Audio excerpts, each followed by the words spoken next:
Hello प्यारे साथियों, आज हम लोग पॉलिटी का एक टॉपिक राष्ट्रपति के बारे में पढ़ने वाले हैं। सिंपली आज हम इस वीडियो में राष्ट्रपति से रिलेटेड जितने भी अनुच्छेद हैं उनको याद करने की कोशिश करेंगे। आई होप आपको अच्छे से याद होगा और एक बार याद हो जाए तो लाइफ टाइम के लिए इस झंझट से मुक्ति मिल जाएगी। तो राष्ट्रपति जो है ऐसे करने के लिए भाग 5 में वर्णित है। राष्ट्रपति के जितने भी अनुच्छेद हैं भाग 5 में वर्णित है। और जो अनुच्छेद होते हैं राष्ट्रपति से रिलेटेड, अनुच्छेद 52 से और 61 के बीच आता है। तो हम इन अनुच्छेदों को एक ट्रिक के माध्यम से याद करते हैं। ये ट्रिक है पकानी कोका दियो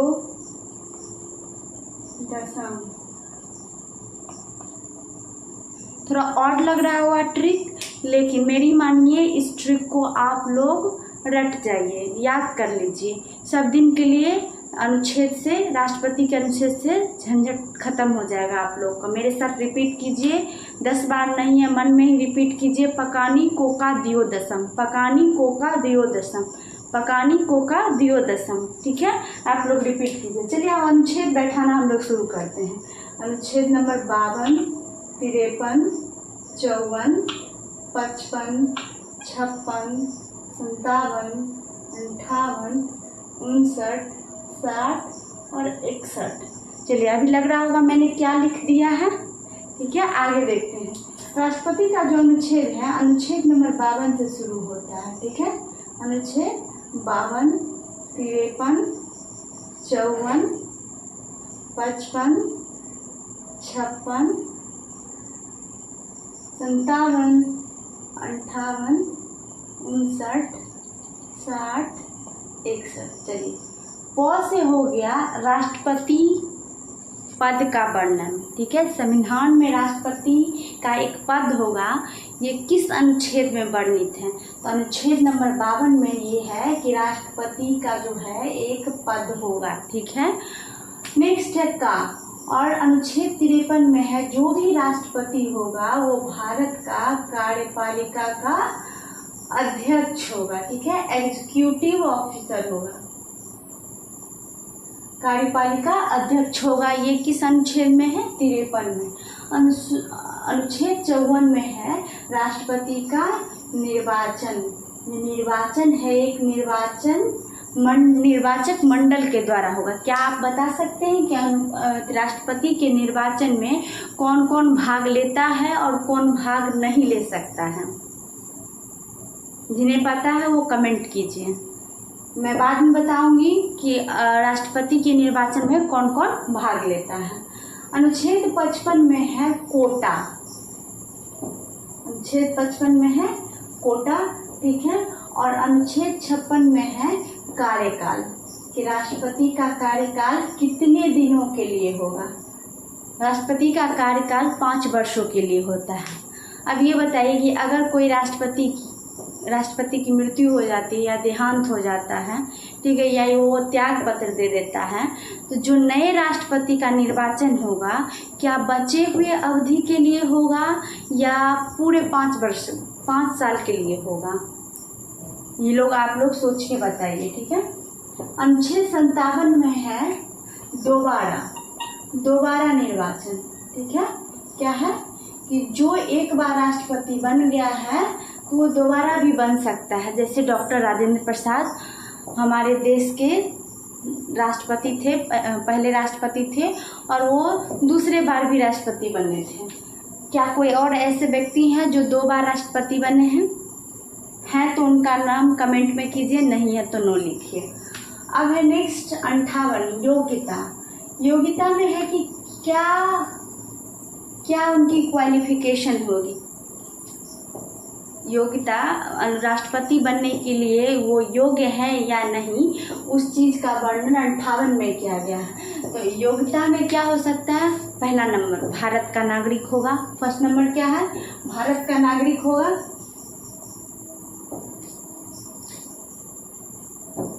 भारत का नागरिक। दूसरा 35 वर्ष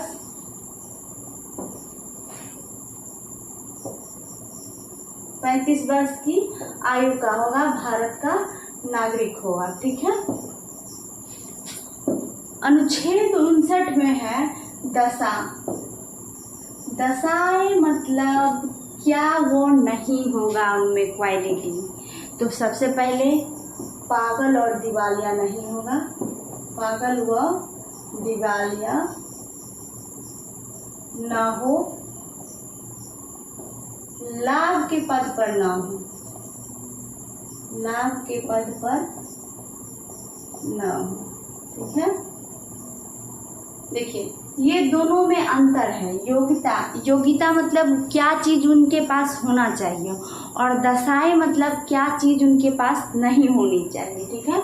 और 60 में है शपथ। ये बताइए कि भारत के राष्ट्रपति को कौन सा शपथ दिलाता है? Chief justice of India. कौन शपथ दिलाता है? Chief justice of India. अब है 61 में है महाभियोग।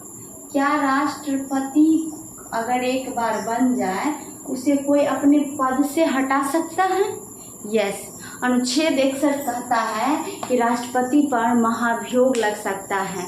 राष्ट्रपति पर जो महाभियोग लगेगा उसमें क्या होता है कि अगर एक ही कंडीशन में होगा, वो असंवैधानिक कार्य कर रहा हो, संविधान के खिलाफ कोई कार्य कर रहा हो, तो उस पर महाभियोग लागू होगा।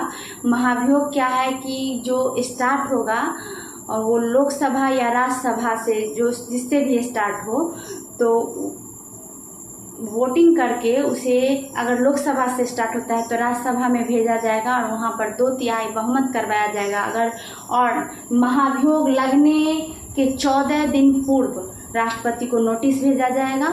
अगर महाभियोग लग गया तो राष्ट्रपति को अपना पद से त्याग पत्र देना होगा। ठीक है, पद छोड़ना होगा।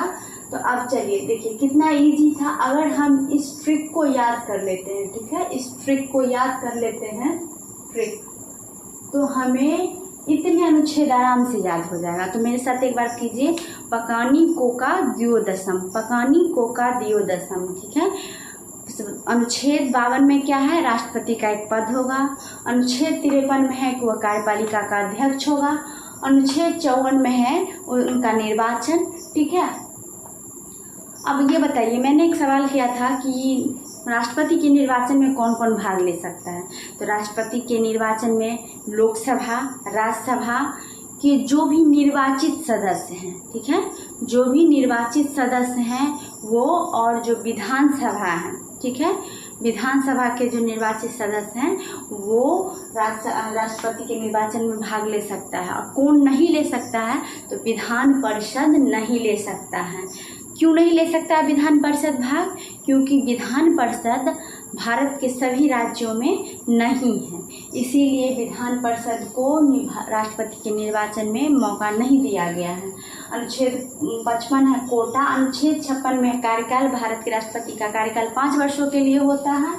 अनुच्छेद 57 में है कि वो दोबारा भी निर्वाचित हो सकते हैं। अनुच्छेद 58 में योग्यता कि उनके पास क्या क्या योग्यता होनी चाहिए। भारत का नागरिक होगा, 35 साल का होना चाहिए। अनुच्छेद 59 में दशाएं क्या नहीं होगा? पागल व दिवालिया न हो और किसी भी लाभ के पद पर नहीं हो। अनुच्छेद 60 में है शपथ। ठीक है, शपथ जो भी चीफ जस्टिस ऑफ इंडिया होते हैं वो राष्ट्रपति को शपथ दिलाते हैं। अनुच्छेद 61 में महाभियोग, उन पे महाभियोग। अच्छा ये बताइए, महाभियोग में क्या जो महाभियोग में कौन कौन भाग ले सकता है? जैसे निर्वाचन में राज्यसभा, लोकसभा और विधानसभा के निर्वाचित सदस्य थे, तो महाभियोग में कौन कौन भाग ले सकता है? महाभियोग में लोकसभा और राज्यसभा के सभी सदस्य भाग ले सकते हैं। ठीक है, इसमें विधानसभा को मौका नहीं दिया गया। ठीक है, आई होप आपको ये ट्रिक से राष्ट्रपति के सारे अनुच्छेद याद हो गए होंगे। नहीं याद हुए हैं तो एक बार आप आंख बंद करके इस ट्रिक को रिपीट कीजिए और अपने नोटबुक में लिखिए, और लिखने से आपको अच्छे से याद हो जाएगा और लाइफ टाइम के लिए मेरी गारंटी है, ये आप कभी नहीं भूलिएगा। जब भी अगर भूल रहे हो, अगर एग्ज़ाम में भी भूल रहे हो, तो ये ट्रिक लिख लीजिए रफ में, पकानी कोका द्योदशम, और सारे अनुच्छेद जैसे ही आप अनुच्छेद इस पर पुट कीजिएगा कि आपको क्लियर हो जाएगा। ठीक है, थैंक यू।